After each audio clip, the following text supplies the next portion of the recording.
Welcome to aminacademy.com. In human anatomy and physiology, let us discuss about obstructive lung disorder.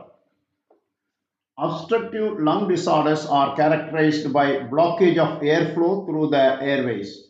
Obstruction may be acute or chronic. Acute bronchitis. This is usually a secondary bacterial infection of the bronchi, usually preceded by a common cold or influenza, which may also complicate measles and whooping cough in children. Chronic bronchitis. This is a common disorder that becomes increasingly inhabitation as it progresses. Chronic bronchitis is defined clinically when an individual has had a cough with sputum for 3 months in 2 successive years. Next, increased size and number of mucus glands. The increased volume of mucus may block small airways and overwhelm the ciliary escalators, leading the reduced clearance, a persistent cough and infections, edema and other inflammatory changes. These cause swelling of the airway wall, narrowing the passageway and obstructing airflow. Reduction in number and function of ciliated cells. Ciliated epithelium is progressively destroyed and replaced by a different type of epithelium with no cilia. Fibrosis of the airways. Inflammatory changes lead to fibrosis and stiffness of airway walls, further reducing airflow. Breathlessness. This is worse with physical exertion and increases the work of breathing. Ventilation of the lungs becomes severely impaired, causing breathlessness, leading to hypoxia, pulmonary hypertension, and right-sided heart failure. Emphysema. Pulmonary emphysema. Pulmonary emphysema, generally referred to simply as emphysema, usually develops as a result of long-term inflammatory conditions or irritations of the airways. That means, for example, in smokers or coal miners.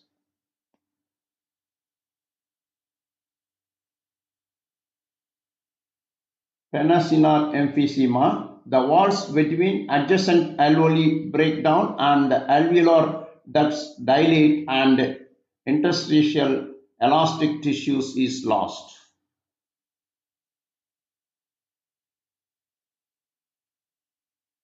Next one, asthma. Asthma is a common inflammatory diseases of the airways associated with episodes of reversible overreactivity of the airway smooth muscles. The mucous membranes and muscle layers of the bronchi becomes thickened and the mucous gland enlarged, reducing airflow in the lower respiratory tract. The walls swell and thicken with the inflammatory exudate and an influx of inflammatory cells, especially eosinophils.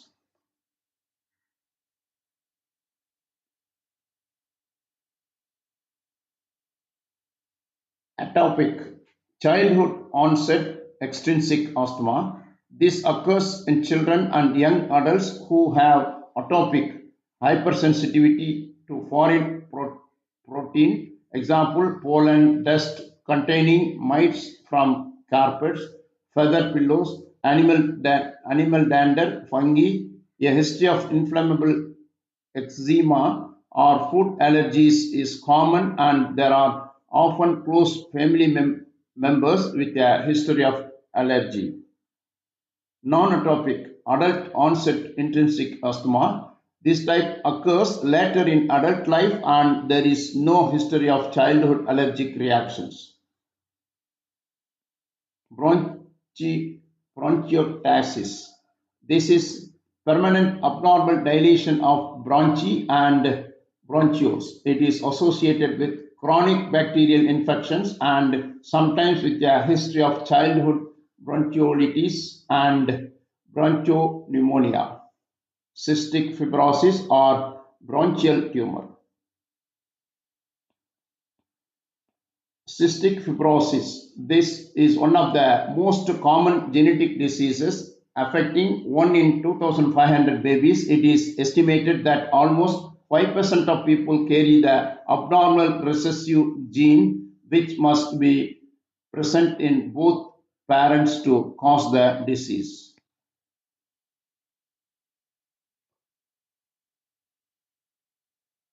In older children, common consequences include digestion of food and absorption of nutrients is impaired. There may be obstructions of bile ducts in the liver, causing cirrhosis, bronchitis, bronchiectasis, and pneumonia may develop. The lifespan of affected individuals is about around 50 years. The main treatment of offered are aimed at maintaining effective respiratory functions and preventing infections. Chronic lung and heart disease are common complications. Now let us further discuss about obstructive lung disorder. Obstructive lung disorder are respiratory diseases that restrict airflow due to narrowed or blocked airways, making it difficult to exhale completely. Common common examples include COPD, asthma, bronchiectasis, and cystic fibrosis. These conditions lead to symptoms like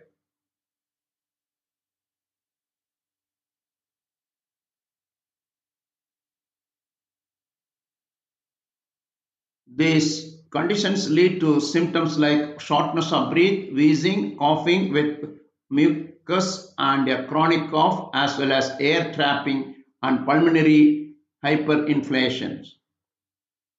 Pathophysiology and anatomy. Narrowed airways.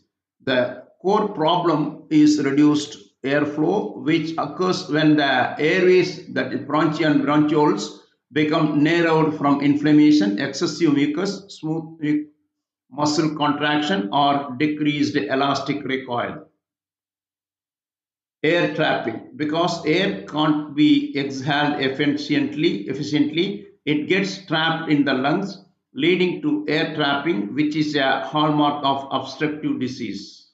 So, increased resistance. The overall result is increased resistance to airflow during exhalation, causing the airways to close prematurely. Pulmonary function testing. This is typical diagnosed through spirometry, which measures forced expiratory volume and forced vital capacity. Patients will have a decreased FEV1 and reduced FE1 slash FEC ratio.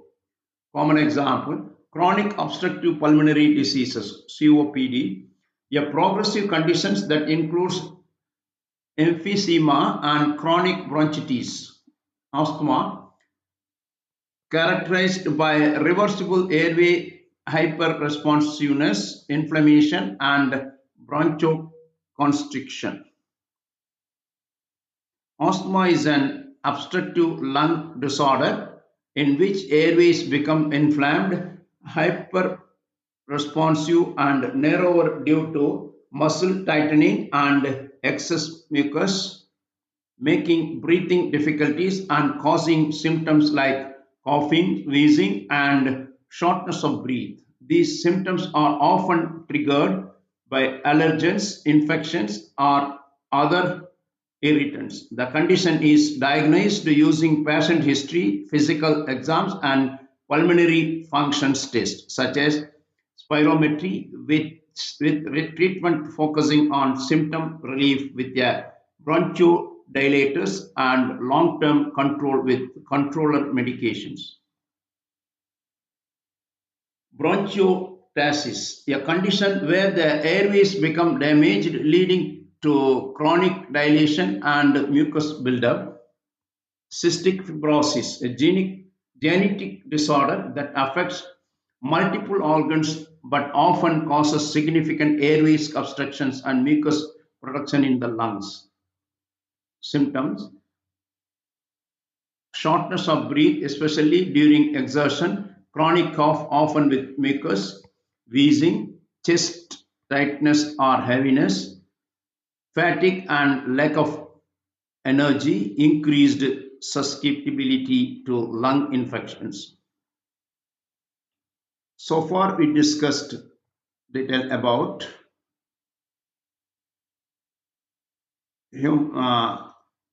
obstructive lung disorder. We have done. Please subscribe our YouTube channel.